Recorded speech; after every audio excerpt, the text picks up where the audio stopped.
참솔심리 사전입니다. 자, 오늘 정서지능에 대한 이야기는 지능적인 관점에서 정서를 본다라고 생각을 하시면 될 것 같습니다. 지능을 우리가 관심을 가지고 측정을 하는 이유는 한 사람이 생애에서 그 사람이 목표하고 있는 성공이라든지 성취라든지 또는 자기 삶의 만족도, 또 그것을 이루어가는 주도성, 그 다음에 능력, 이러한 것들을 총체적으로 이야기할 수 있죠. 그래서 한 사람이 태어나서부터 죽을 때까지 어떻게 살다 가는가를 우리가 가늠하게 되고, 또는 그 사람이 어떤 영향력을 끼치는가, 자기 만족도는 어떠한가를 알 때 지능을 중요하게 생각하고 있습니다. 자, 그 지능의 여러 방면 중에 하나로 우리가 정서지능을 이야기하려고 합니다. 정서지능을 처음 사용한 학자는 1990년 미국의 심리학자입니다. 피터 셀러베이터와 존 메이어인데요. 이들은 우리가 지적지능의 외에도 정서가 어떤 한 사람의 삶에서 성공, 성취, 목표, 자기만족도, 사회적 역할, 이와 같은 중요한 요인으로 작용을 한다라고 이야기하면서 정서지능이다라는 용어를 사용하기 시작했습니다. 그렇다면 정서의 어떤 측면이 한 사람의 삶에서 성공과 실패를 좌지우지하는가, 이렇게 볼 때 정서는 자신과 타인의 정서 자체를 지각할 수 있어야 됩니다. 그리고 내가 지금 어떠한가를 알 수 있고, 상대방이 어떠한가를 알 수 있고, 이 상황에서 이 정서는 적절한가 적절하지 못한가를 알 수 있고, 자, 이러한 것이 지각이죠. 자기 정서를 지각하고 그것을 또 평가합니다. 내가 지금 이 상황에서 이러한 정서를 느끼는 것이 어떠한가를 평가를 하고, 그 다음 적절한 수준에서 표현하고 노출하고 전달하는 것이죠. 그리고 상대방의 정서를 이해하고 자기 정서도 수용하고 이해할 수 있는 능력을 말하고 있습니다. 여기서 그치는 것이 아니라 자기 정서를 자각하고 자각을 통해서 평가를 하거나 표현할 때 조절하는 것 능력도 포함이 됩니다. 그래서 이 정서지능을 이야기할 때 사실은 우리는 많은 인지적인 요인을 생각할 수밖에 없습니다.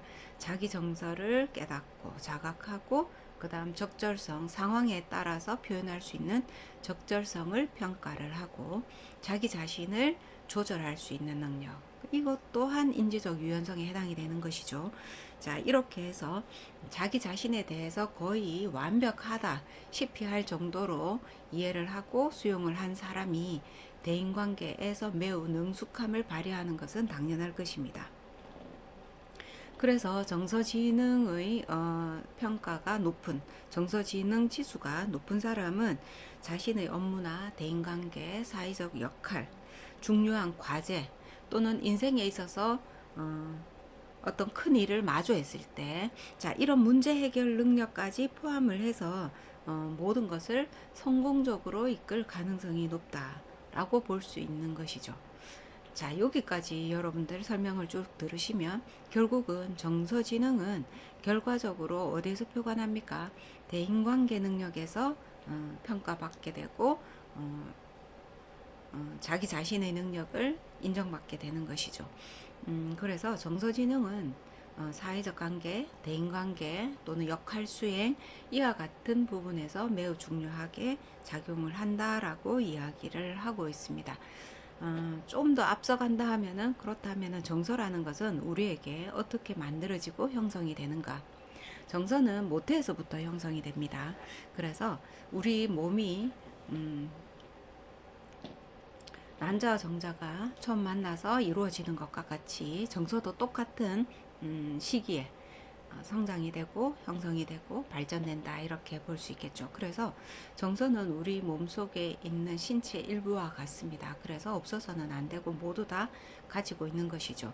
우리가 성장하면서 또 키가 크고 또 없었던 흰머리가 생기고 하는 것과 마찬가지로 정서도 우리가 살아가면서 좀 더 세분화되게 되고, 또 내가 몰랐던 정서를 다시 또 경험하게 되고, 타인을 통해서 경험하든 직접 간접으로 경험을 하든 이러한 성장 과정도 거치고 있습니다.